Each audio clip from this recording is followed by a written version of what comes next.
The title of this book, Death of a Seer, written by Alisha Davis, read by Shba Cochrane.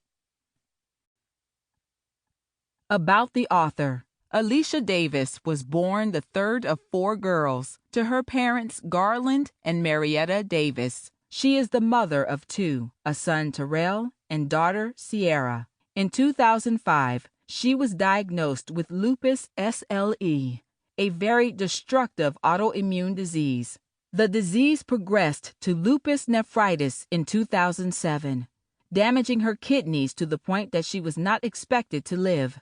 However, as she tells it, God had promised her too many things for her to die, and she refused to accept the prognosis. Some say she is lucky to have escaped death numerous times, including a run-in with a tractor-trailer in which her car landed underneath it.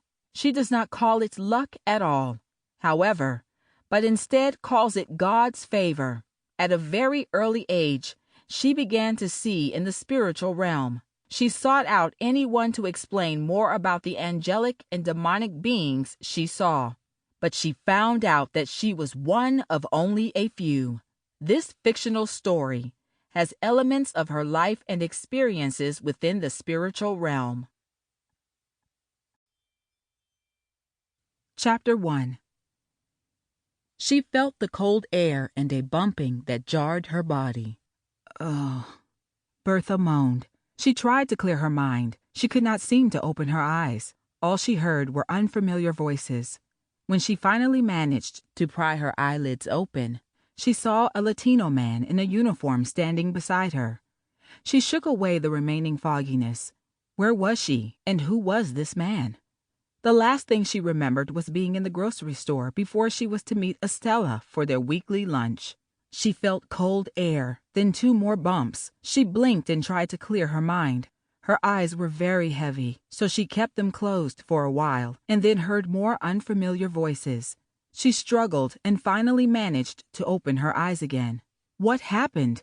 And why was she lying down?